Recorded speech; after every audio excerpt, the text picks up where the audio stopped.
Daremos gracias con fe y crecidas esperanzas, cantando las alabanzas de Jesús, María y José.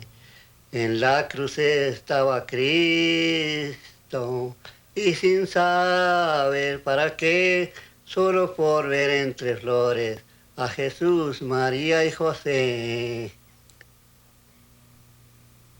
Halfway around the world from the mother country of Spain, the lonely colony of New Mexico subsisted in a rugged frontier environment for nearly 3 centuries. Here the colonists found strength and consolation within the common bond of the Catholic faith and gathered in adobe chapels to honor their special saints.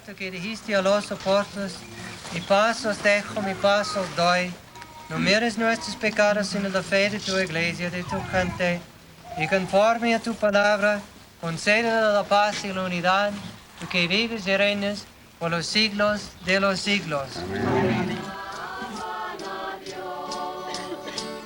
Los ángeles cantan y alaban a Dios. Yo creo, Dios mío. Today, there still exist traditions which time cannot erase, and which create in us visions of a past age, of midnight masses with viejitas dressed in black, and little girls in communion white, of penitentes trudging wearily to the call of a flute,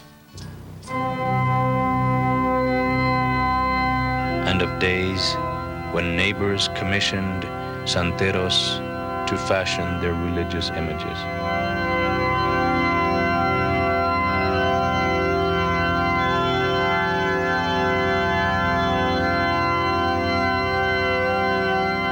The Franciscan friars ministering to the early settlers were obliged to furnish their own religious pictures.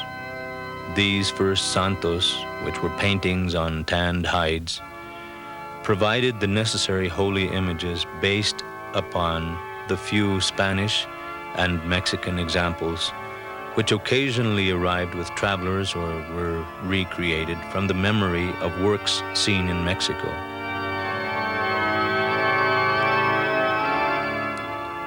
Until well into the 18th century, locally produced images like this stone reredos now in the Church of Cristo Rey in Santa Fe continued to be the work of Mexican or Spanish artists who were familiar with European religious art.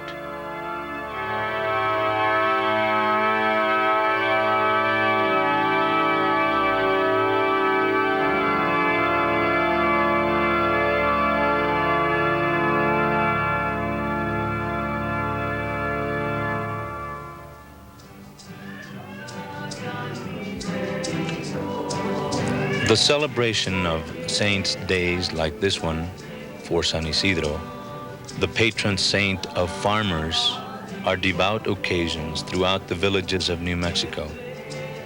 It is a time to commemorate the village saint who has acted on behalf of the people throughout the year and to appeal to this saint for continued aid and assistance. You are about to take the duties of being mayordomos to the parish of San Isidro here in Agua Fria. These duties are very serious and require sacrifice and service from you. If you fulfill these responsibilities well, your reward will not only be the good will of this parish, but the reward waiting for you in heaven. That will be much greater. The mayordomos, selected from among the parishioners, are entrusted with the care and the protection of the santos, keeping them in their own homes until needed for special services and processions. Extraordinarily well. And so we celebrate this man, San Isidro, today, and we try to follow his example. We try to do our simple job and our simple task well as a community. By the end of the 18th century, the acute need for religious imagery began to be provided by dedicated and innovative folk artists, the native New Mexican Santeros. Although lacking in formal training and limited by local materials, pigments from the earth, brushes from chicken feathers, homemade tools, the Santeros fashioned retablos, bultos, and reredos of powerful simplicity for village churches, for family chapels, and for private homes. You know, there's a neat story. You want to hear the story about San Jose? You know, the devil came by one day. He was always tempting St. Joseph, see? Trying to try his patience, you know. He said, you know, he had tried a million ways to get him to cuss and get mad, but it just wouldn't work on him because he was such a patient man. So St. Joseph at the time, when, you know, he was doing all his carpentry work, well, they didn't have saws, see? So what he used was sort of a knife kind of thing, you know. So the devil said, I'm going to fix this guy. I'm going to put teeth in that knife of his, you know. I'm going to make it jagged so he won't be able to cut anything. So St. Joseph came back to his workshop, and all of a sudden he saw this blade with teeth, and I said, oh, he said, it's ruined. Somebody's ruined my knife. So then he picked it up, and he tried it, and he thought it was a miracle, you know. So once again, the devil was foiled. In fact, he helped St. Joseph there. Probably the first invention of the saw. Well, this is the most important part, I think, you know, the features, the detail on the face. I spend more time on this than anything else, shaping it very slowly, particularly with a cottonwood root, because it's so soft and you can take so much off that you can ruin all your features.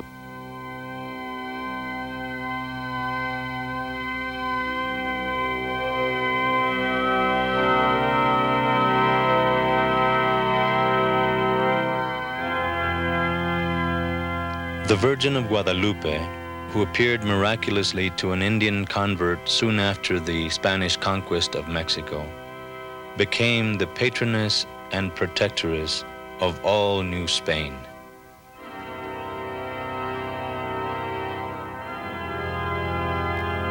This dark-skinned virgin told the man to whom she appeared, I am the mother of all of you who dwell in this land. The Spanish colonists brought her with them to New Mexico. The Blessed Virgin, most beloved of all Catholic saints, is represented in many forms. Nuestra Señora de los Dolores, la Virgen de los Remedios, Alma de la Virgen, la Virgen de los Candelarias, Nuestra Señora del Refugio. The New Mexican Santero adorned the Virgin with the specific symbols and attributes which tradition required, using engravings from religious books and examples of old santos as guides. Sometimes the Santero departed from convention, confusing the various advocations or dispensing with some of her attributes, but nonetheless, their adherence to the requirements of tradition remained faithfully strong and amazingly consistent throughout the years. Our Lady of the Rosary, known as La Conquistadora, has long been the patroness of Santa Fe. She arrived in Santa Fe in 1625 and accompanied de Vargas and his soldiers in the reconquest of New Mexico after the Pueblo Rebellion. Today, she receives special veneration as the most ancient and historic of New Mexican images. Well, I start out with my hand axe. Then after that I go to my pocket knife. Very seldom use a carving tool. I started carving santos because I have always been around santos. My grandfather and my father, my uncles, they all belong to the Morada, and they always keep santos there. And later on, I became a member of the penitentes also. So after becoming a member, I thought I'd try carving a santo, and I done fair, so I kept it up. Still doing it.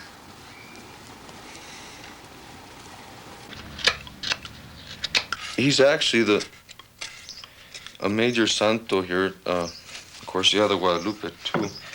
But because of his background and so much like the people here, you know, the farmer working with the dirt and, you know, the elements around him. But there's a lot of research that goes on in doing these, because I don't just do the Santo just to do them. You know, I like to research them and find out things that would help me out in my carving.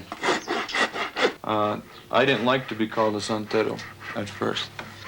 You go to the museum and you see all these old pieces that were made by Santeros. These pieces were actually in churches, and that gives a certain mystique to it. So when they were calling me a Santero, I wasn't one of those. My pieces, there are a few churches that do have my pieces now, but not in the same category as them. So I didn't like to be called that. But then I finally realized and put myself in the same position that they were. Most of these people were out earning a living the same as I am, and they were using what they had to offer, which was their art, and what people would accept, which was the Santo. And this was their medium as well. They've given the Santero this image of a very pious man of sitting up in the wood and getting this image of the Virgin on the wall, so he's copying it down. And he has this mystical thing in his hands that when he carves, the image receives it and becomes very holy and pious, and that's not true. Well, you know, Grandpa used to work with wood. And when I was a kid, I used to visit my relatives up in Las Trampas during the summer months, you know. I really used to love that church, and well, I think I realized very early that if I wasn't going to carve Santa for the church, then someday I would carve some either for me or for relatives or for my own home. I like his strength, you know, and his patience, you know, and his sort of humility, and well, it's his virginity to some degree. I don't know what that says, but, you know, I don't know, you know. I don't know, it's sort of like miraculous too, working with him, you know. I mean, you know, maybe it is that aspect of the virginity that I find very interesting, you know. Another thing about St. Joseph is that he's a carpenter, see. He was a carpenter, so he could be the patron saint of carpenters and santeros and wood carvers. One time I did one with a saw, you know, and I painted retablos with him and a saw. Of the santos that hold flowers, St. Joseph is probably I mean, you know, he's known for holding a staff of hollyhocks, so they're sort of representational. The symbolism is what matters. It's appropriate to put St. Joseph holding hollyhocks. But in New Mexico, the hollyhock is called Vara de San Jose, the rods of St. Joseph. They may not look like hollyhocks, but they'll be hollyhocks. I really like the idea of a Santo with flowers, you know. I love flowers myself, you know.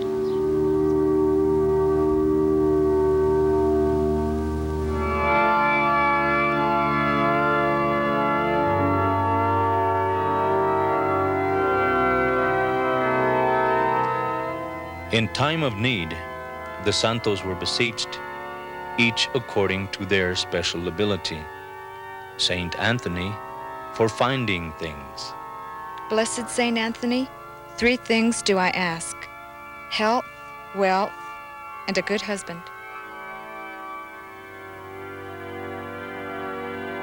San Isidro was invoked by farmers. San Isidro, land tiller, protect our crops from pests and storms.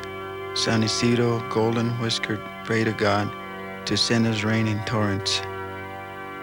And Santa Barbara was called upon for protection against severe storms. Maiden Saint Barbara, protect us, Lady, from storm and lightning.